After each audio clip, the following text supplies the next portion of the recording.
집계 방식마다 조금씩 차이는 있겠지만 평균적인 직장인이 서울에 있는 웬만한 아파트를 사려면 최소한 25년 이상 소득을 고스란히 모아야 합니다. 말이야 쉽죠. 소득을 고스란히 모은다는 것도 거의 불가능하고 대출도 막 나오는 것이 아닙니다. 그래서 젊은 사람들이 결혼도 포기하고 내 집 마련도 포기합니다. 하지만 마지막 기회가 남았습니다. 바로 상속이죠. 여기서 비극이 시작합니다. 상속 전문 변호사로서 일을 꽤 오래 해왔는데 해가 가면 갈수록 가족들끼리 과거보다 더 심하게 싸운다는 느낌을 받습니다. 오늘은 법원에 접수되는 상속 사건의 수가 왜 해마다 증가하는지, 그리고 상속 분쟁의 강도가 왜 더 격렬해진지 말씀드립니다. 한국전쟁 직후인 1955년부터 1960년대 중반 사이에 출생한 세대를 베이비 부머라고 합니다. 이분들이 경제 활동을 할 때는 대한민국의 경제 고도 성장기와 맞물려 있었습니다. 부모에게 물려받은 재산은 별로 없었지만 직장 생활 10년, 20년 하면 내 집을 마련할 수 있었고, 그렇게 마련한 부동산의 가격이 몇 배씩 뛰어 자산을 형성할 수 있었습니다. 현재 대한민국 자산의 상당수는 이 베이비 부머들이 가지고 있습니다. 베이비 부머들은 자신의 힘으로 자산을 일군 경험을 가진 세대입니다. 이분들은 열심히 일해서 번 돈을 저축해 집을 살 수 있었고, 부모를 부양하고 자녀를 양육할 수 있었습니다. 동시에 부모의 재산이 집안의 장남, 장손에게 집중되더라도 저항이 크지 않았던 세대이기도 했습니다. 실제로 1990년 민법이 개정되기 전까지는 장남의 상속분이 더 컸습니다. 그래서 베이비 부머들 사이의 상속 분쟁 역시 단순하지는 않았지만 지금의 상속 분쟁과는 양상이 꽤 달랐습니다. 부모님의 상속 재산이 기대지 않더라도 오랫동안 직장 생활하면서 내 집 마련이 어느 정도 가능했고, 딸보다 아들에게 재산이 더 분배되는 것을 쉽게 받아들였으니까요. 그러나 2025년 현재 대한민국은 어떻다고 생각하십니까?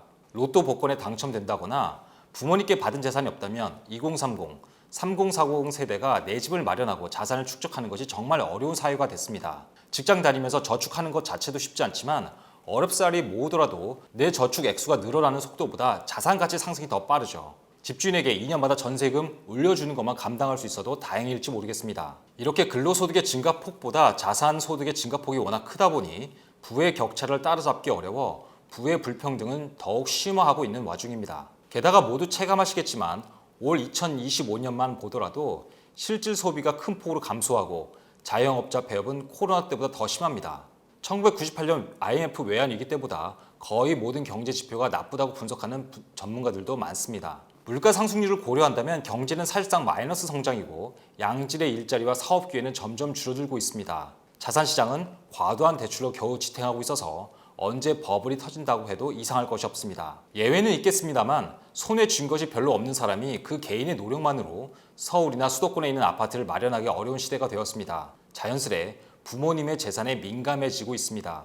부모님 돌아가시기 전에도 부모님 재산이 어떻게 처분되는지 잔뜩 주의를 기울이고, 부모님이 돌아가셔서 물려받을 재산이 있다면 형제는 이제 더는 형제가 아닙니다.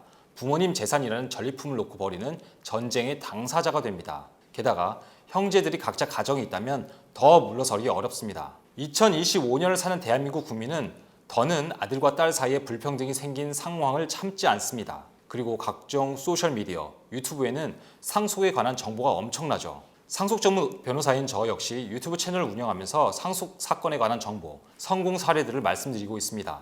사람들이 너도 나도 상속이 자산을 형성할 수 있는 마지막 기회라고 생각하고 재산 상속에서 평등, 공평이 훼손되는 상황을 참지 않으며 상속 분쟁에 관한 정보가 충분하다 보니 매년 법원에 접수되는 상속 사건의 수는 많아질 수밖에 없습니다. 더군다나 부모님 재산에서 얼마나 상속받느냐가 경제적으로 워낙 중요해지는 바람에 예전보다 서로 양보도 쉽게 하지 않습니다. 곳간에서 인심난다 라는 말이 틀리지 않습니다. 상속인들이 열심히 일해서 내 집을 마련하고 자산을 형성하고 가족을 부양할 수 있었던 시대에는 부모님 재산을 놓고 싸우더라도 말만 잘하면 어느 정도 화해하고 좋게 끝낼 수 있었습니다. 마치 사냥감이 풍부한 숲에서 두 맹수가 서로의 영역을 지키며 공존할 수 있는 것과 같습니다. 하지만 이렇게 경제가 안 좋아 모두 마음의 여유가 없이 각박한 상황에서는 상속 재산을 얼마나 분배받을 수 있느냐가 곧 내 경제적 삶과 직결되니 양보가 쉽지 않습니다. 사냥감이 거의 없는 황량한 벌판에서 두 맹수가 작은 먹이를 두고 서로 으르렁대는 형국입니다. 당연히 싸움은 격해지고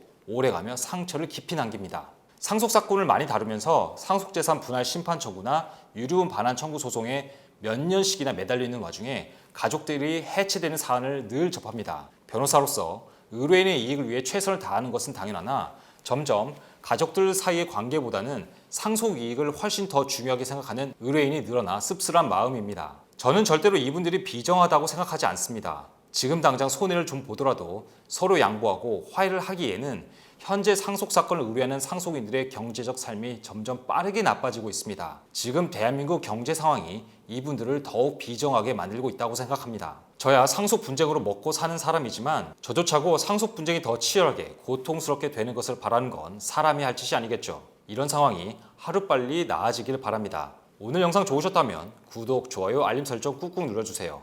오변의 법률 포커스, 여러분이 궁금해하는 법률 이슈와 확실한 정보로 돌아오겠습니다. 감사합니다.